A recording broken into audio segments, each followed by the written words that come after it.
দিনহাটা থানার অভিযানে বিপুল পরিমাণ নিষিদ্ধ শব্দবাজি উদ্ধার, বাজার মূল্য প্রায় 2 লক্ষ টাকা।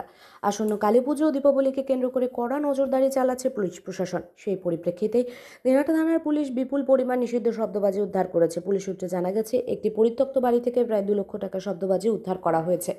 স্থানীয় সূত্রে জানা গেছে, গোপন সূত্রে খবরের ভিত্তিতে দিনহাটা থানার পুলিশ ওই এলাকায় অভিযান চালায়। দীর্ঘক্ষণ তল্লাশির পর পরিত্যক্ত ওই বাড়ি থেকে প্রচুর পরিমাণে অবৈধ শব্দবাজি উদ্ধার করা হয়। দিনহাটা থানার কর্তারা জানিয়েছেন, দীপাবলির সময় শব্দ দূষণ ও দুর্ঘটনা রোধে এই ধরনের অভিযান চলতে থাকবে। একই সঙ্গে সাধারণ মানুষকে অনুরোধ জানানো হয়েছে, কেউ যেন নিষিদ্ধ বাজি কিনে বা ব্যবহার না করেন। পুলিশের এই তৎপরতায় চাঞ্চল্য সৃষ্টি হয়েছে এলাকা জুড়ে। তবে সাধারণ মানুষ প্রশাসনের এই উদ্যোগকে স্বাগত জানিয়েছে। 15 তারিখে বিপুল পরিমাণ নিষিদ্ধ বাজি, নন গ্রিন ক্র্যাকার্স সেগুলি আমরা বাজেয়াপ্ত করি। প্রায় 1.5 লক্ষাধিক টাকার নিষিদ্ধ বাজি 15 তারিখে আমরা বাজেয়াপ্ত করেছিলাম। আবার গতকাল একইভাবে সাহেবগঞ্জ রোডের একটি পরিত্যক্ত বাড়ি থেকে প্রায় 2 লাখ টাকার এই নিষিদ্ধ বাজি আমরা বাজেয়াপ্ত করি।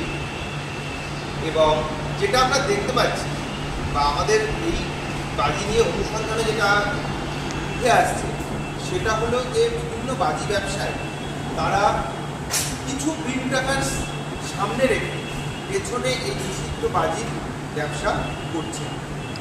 আমরা আমাদের তদন্ত চালিয়ে যাচ্ছি। আশা করছি যে সমস্ত অসাধু ব্যবসায়ী এই ধরনের কাজগুলি করছেন তাদেরকে আমরা গ্রেপ্তার করতে পারব। আপাতত এই পরিমাণ বাজি এই দুদিন মিলিয়ে প্রায় আমাদের 4 লক্ষ টাকার বাজি আমরা অলরেডি বাজেয়াপ্ত করেছি। স্যার, পরিত্যক্ত গোডাউনটা কার? সেটা পাওয়া যায় পরিত্যক্ত, এখনো কেউ বের করেনি। আমরা ওটা বের করা হবে।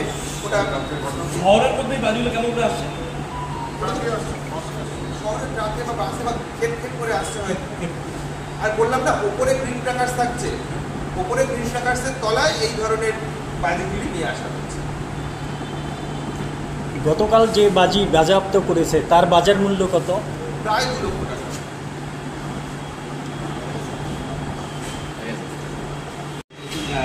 যে দেখা যায় প্রতি বছর, এবছর কতটা আপনারা সেখানে সফলতা পাবেন? তার কতটা করতে পারবো তার প্রমাণ তো আপনাদের সামনেই রয়েছে।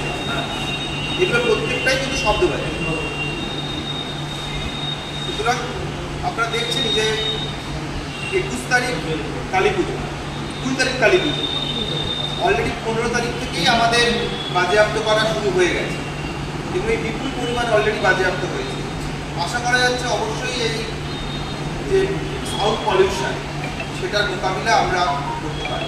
স্যার, বলছিলাম বিগত বছর প্রত্যেক বছরই প্রশাসনের এই অভিযান থাকে, তারপরে দেখা যাচ্ছে প্রত্যেক বছরই একটা বিপুল অংশের শব্দবাজি উদ্ধার হয়, যেটা নিষিদ্ধ।